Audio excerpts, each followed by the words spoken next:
Hi, everybody. I just wanted to send out a quick reminder video, 5 minutes, hopefully no more, about how to log into the website, how to use the website, and the things that you need for the website.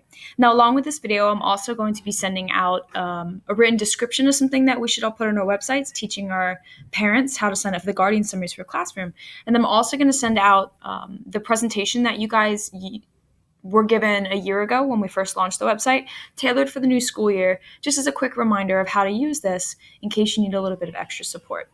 So if you take a look at the screen, on the left side of the screen right now, I've got the logins for all of the websites. You may notice that it's our usual website for whatever school you're working at with admin dot in the beginning of it. So you can use this website to log in. And if you look on the right-hand side, this is what that login website will look like for the high school.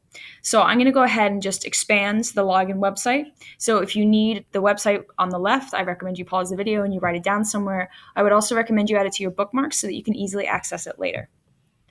Okay, so if you take a look at our website, when you first log in, admin.nphs.nplainfield.org, you're going to be presented with this page. You'll know you're on the right page if you see your school in the top left-hand corner. So if you're at East End, you should see East End Elementary School, so on and so forth.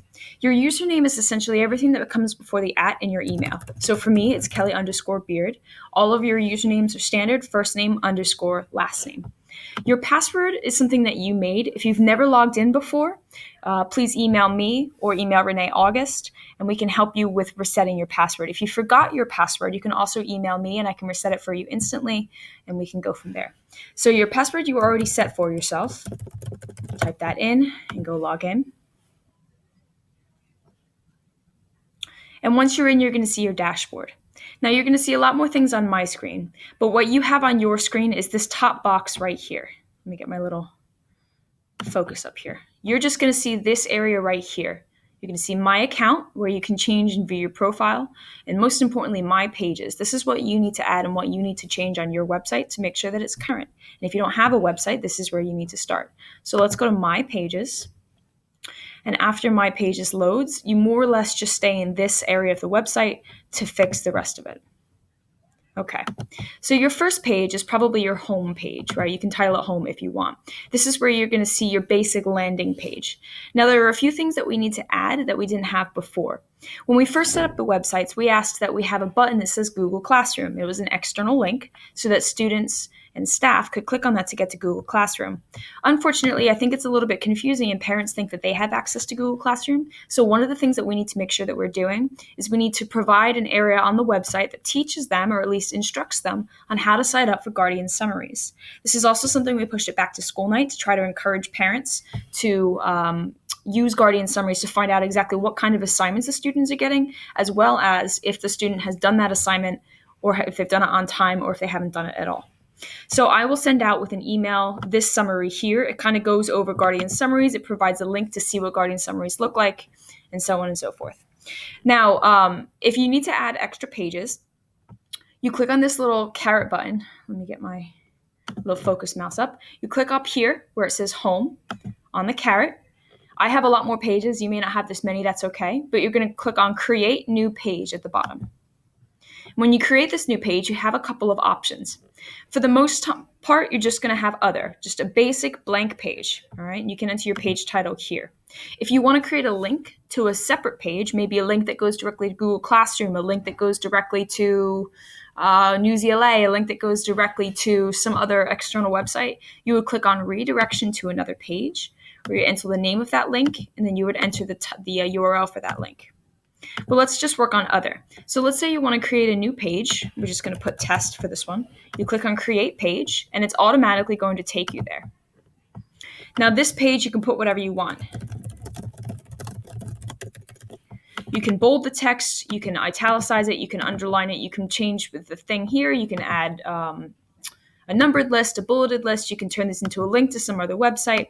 You'll notice that one of the things that we can't do with this, unfortunately, is we can't change the text font or color or size. So what I highly recommend that you do is on a separate document, either Word or Docs, you create the text as you want to see it, the font that you want, the color that you want. Please also understand that some fonts aren't supported by educational networks. So don't pick a crazy one, but it has things like Comic Sans, Arial, stuff like that. Create the font that you want, the color and the size that you want. Set up the page the way you want it, copy it, and just paste it into here. You need to make sure that it's not on plain text, that it's on rich formatting, and it will save what you want that way. You can also copy and paste pictures. So let's say I go to another page and I want a picture of an apple. I'm going to find a nice apple clip art that I want. This is a cute one. Just give it a moment. You can copy images and you can paste them directly into here. You can either go right click, paste, or with Control V, which is a nice shortcut. And this is really the only way to incorporate images within the document. If you wanted to attach a file here and a picture here, you'll notice that it's gonna, on the main page, I'll show you what it looks like. On the main page, it's just gonna be a small off to the side picture, which isn't necessarily what you want. Okay, what pictures have I had lately? Sure, I was working on the website. So Teacher in Service Day. Okay. So if you have a file here, I'm going to show you what this looks like comparatively. Once you have the website the way you want it, with the text, with everything written here, click on Save. If you want to see what your profile looks, or if you want to see what your website looks like up to this page, you can click on View My Profile, and it will show you your website up to what you have saved. So here's the main page of my website. Here are my links. Here's everything that I have. This is the page that we just made, Test. I'm going to click on that. And you'll see testing, which I wrote, the picture I copied here, and the picture that I attached is all the way down here on the left. So if you attach a picture, just be aware you can only really have one or two at a time, and it's going to be down here on the left. It's not going to be in the middle. So if you want pictures in the middle of your page, make sure you copy the picture and paste it in. It will work from Docs that way, from Word that way, and from the internet that way. So a few things that we need to have on the website. Let me just go back to this for a moment. A few things that we need to have on the website. I'm so sorry. Give me just a moment. Okay. We need to have your full contact information, meaning your phone number with the extension you need to have on there. And if you don't have that and you don't remember it, please reach out to Renee and she can provide that for you. You also need to have your email address somewhere on there so that people can contact you. You need to have some kind of teacher bio, meaning you need some sort of description of who you are, maybe the school that you went to, maybe the classes that you teach. I would keep this something that you can leave up year after year. So I wouldn't necessarily put what year of teaching that you're in unless you plan on updating your website. You should also put your schedule of availability. If you have a specific one, put it in there. And if you don't, just say that you are available by appointment. But students and teachers do need to know, and students and parents rather do need to know when you're available for help. You should put any criteria that you have on there for honors or for AP. You should put the graduation requirements on there as well. You should put the grading policy, your grading policy and your grading criteria. If it's something that you're doing departmentally and it's on the department website, you can always create a link for them to go to the department website.